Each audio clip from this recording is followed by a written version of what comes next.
Quia. And Yes.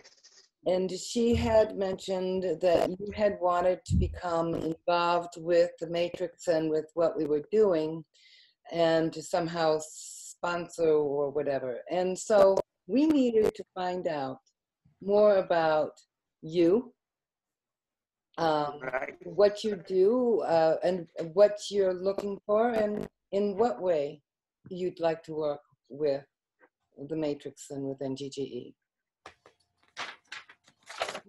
Right. So I am currently, I'll start by myself saying that I currently run a vocational center in Australia. And I started 2 years ago, but I'll go back to the start of my career. I graduated in 1992 and I started teaching in Pakistan in the system, in the British system. I was teaching O&A level students and I was teaching accountancy and business. From 1992 to 2004, I'd been teaching in that system. And then I came to Australia in 2004 and I started my career with Toyota in logistics. And I worked there for about 4 or 5 years. And I went back into vocational education part time. And and I was training and working side by side until 2016. And in 2016, finally, I came back into teaching because I had a passion for teaching and helping others. So at this time, currently, what I do is I'm training. I run a vocational college of my own. I train for other people, and currently we're training in prisons at the moment. And we're training prisoners with skills in business and skills in logistics or safety as well. And currently, I want to go and help training people in different categories of life. And going back to my childhood, I was raised up in Nigeria, and my father was a vice chancellor in the university there in Nigeria. And my initial life for the first 17 years was in Nigeria. So that's what is a little bit about myself currently. So education sort of was born within, wasn't it, in a sense? Yes. Education was born within. Yes. And and so you've now sort of expanded your passion into now taking tech ed further out into not just the prisons, but you're looking at tech ed as being an important piece to the learning, to the education system itself. Yes, that's the way I'm looking at it at the moment. At what stage of the education system do you feel tech ed should be introduced? Tech ed, varies according to the situation. You can introduce tech ed at any stage, but usually in the school level, they introduce in class 9 and 10 for those children who they believe that are not able to, develop into the other education system. But in saying that, it is such a system which you can introduce at any level. I have seen people who have not gone to school and they have come to tech ed later.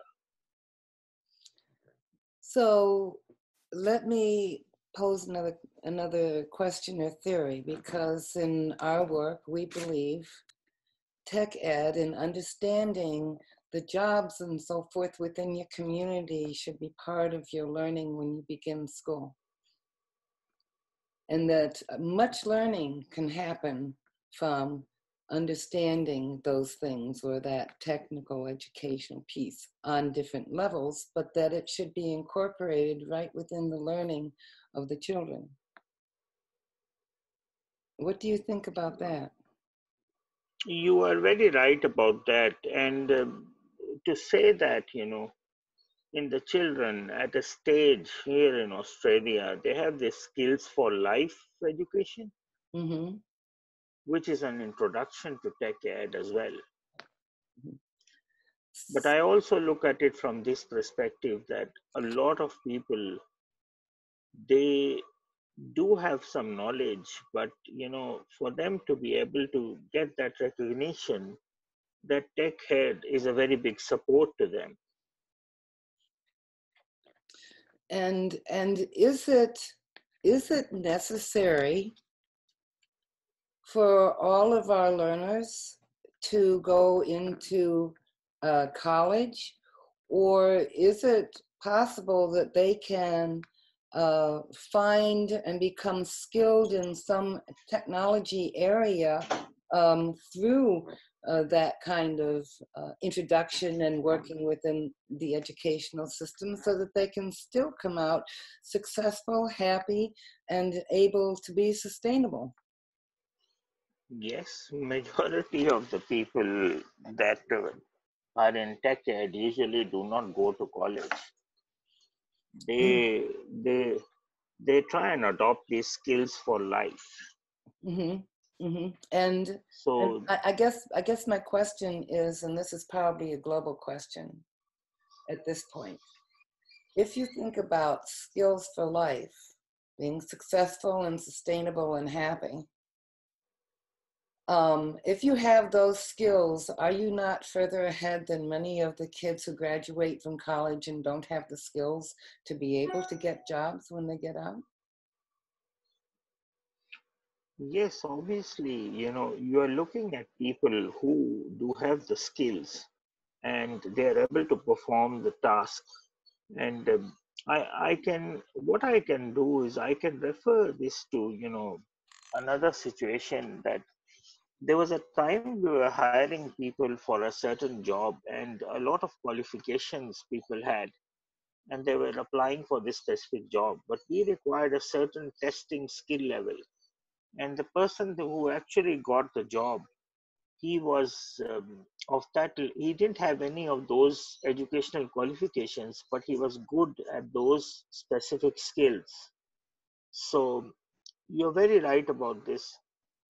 May And I, may I, may I, I'm going to ask you and stop you for a minute. May I use that statement because it is something that I have been trying to, when I work with companies and corporations and hiring people, it isn't what you see on the paper, it's what they do with the knowledge that they get. And unfortunately, people tend to hire off the paper and grades, but what you were just saying was that he didn't really have the knowledge or the ability to apply what he had on the paper, and this other person did. Is that correct?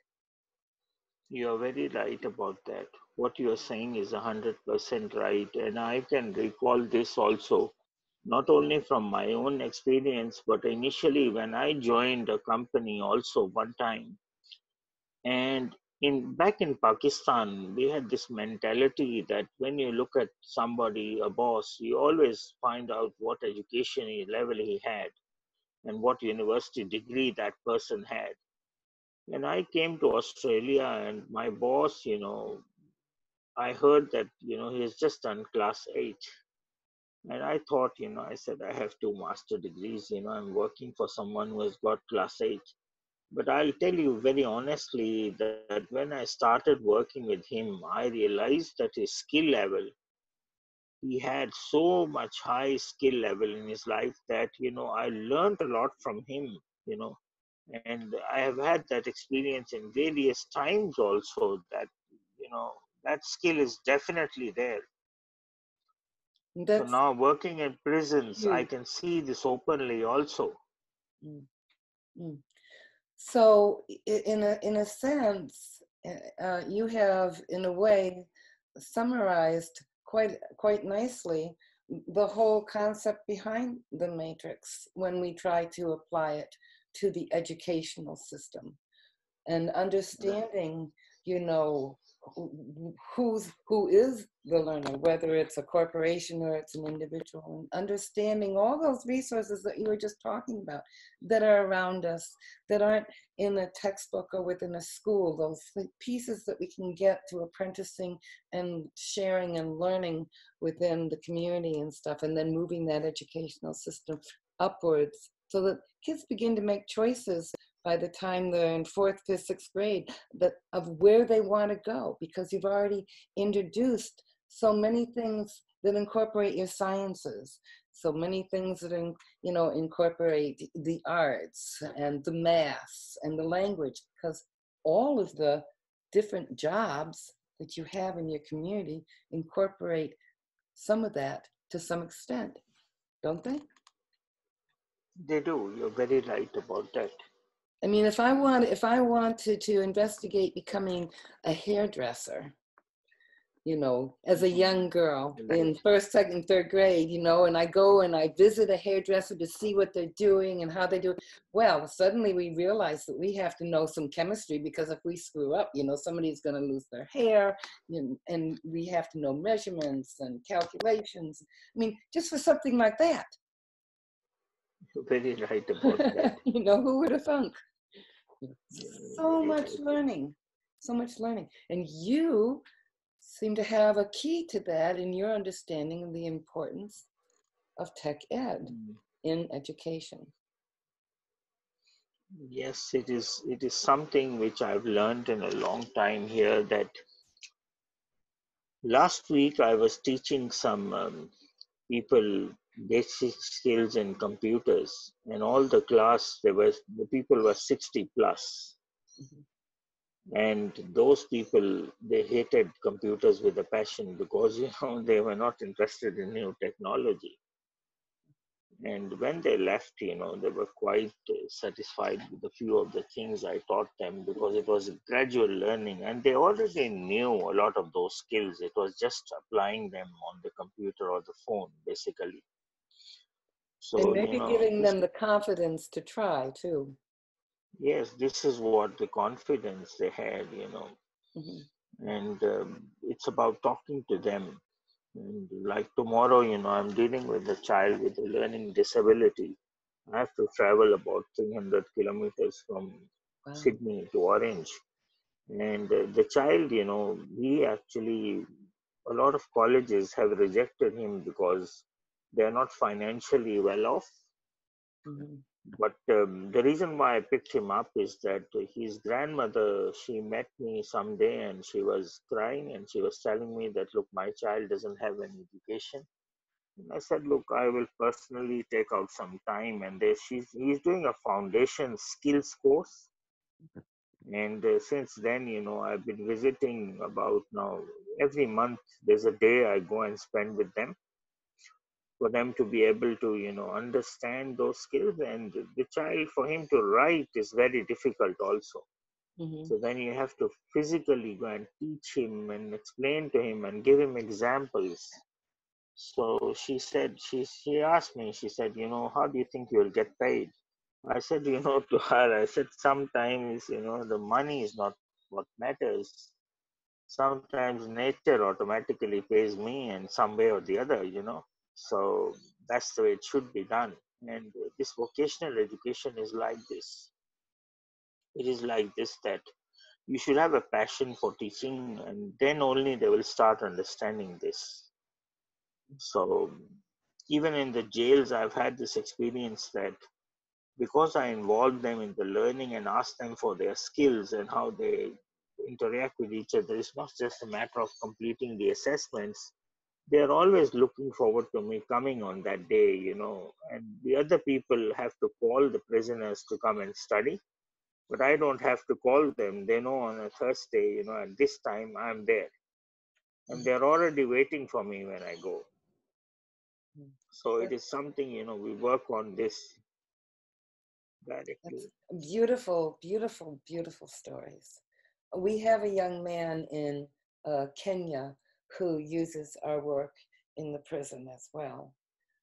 Starts using it as counseling and mentoring them to learn about why they're there and the choices that they made, and then to begin to come up with other ways and other choices. But what's different is, unlike the other organizations that are going into the prisons and telling these kids, you must repent, you did bad, this is, slap your hands, don't go out in public and do it again, and then when they get released they end up coming right back.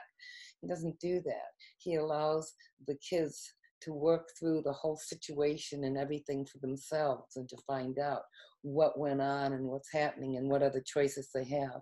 And when they get to that point of being able to accept from within what's going on and so forth. And now he's also starting to do the training and the tech skills to help them get the skills that they need when they go back into society. But what he's found is that society doesn't want to accept them from the prison. So he's trying to work on developing and setting up a halfway home, or a place where they go from the prison now into another location where they continue getting more tech skills, maybe doing some apprenticing out into the community and back, like a halfway house, so that then they're ready to go successfully back into the community.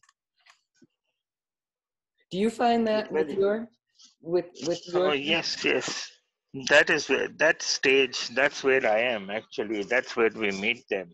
So we meet them in the correctional center. We are halfway through the tech skills and all that, right? uh-huh. So what I have to do after that is I have to take them a step further by introducing them into the society and taking a guarantee for them that they should be able to do something. And then most of them, people tell you that they have a criminal record and this and that.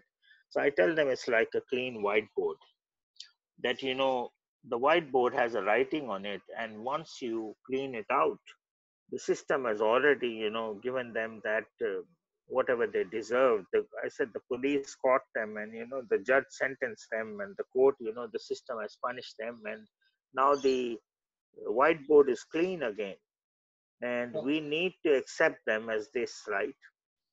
And And give in them the part of these opportunity things, to do their own proper drawing on that whiteboard, so yes, they now have yes. the So vision of, yeah, yes, the beautiful. other thing I try and explain to these people that are training, I tell them that this concept of love is very important because it talks about respect and trust. There are two components, right? Mm-hmm. And wherever you take it, if you're in a family, you have this love, it is respect and trust within the family. And if it is at work, it is respect and trust. And it is the relationship between the employer and employee. So that kind of thing has to be developed, and it takes time. And it's a looking after each other on both sides.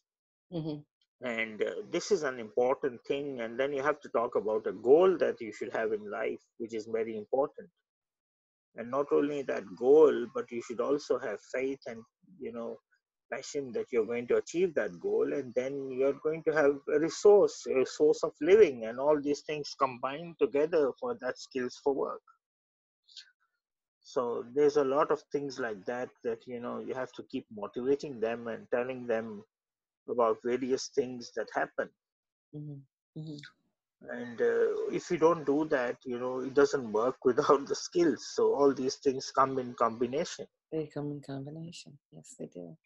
And yeah, you have, so many pieces that the family and parents, and it's all a part and parcel of the whole thing, Yeah. community and education. So all pieces that are the Mm. resources Yeah. to being able to develop and redevelop.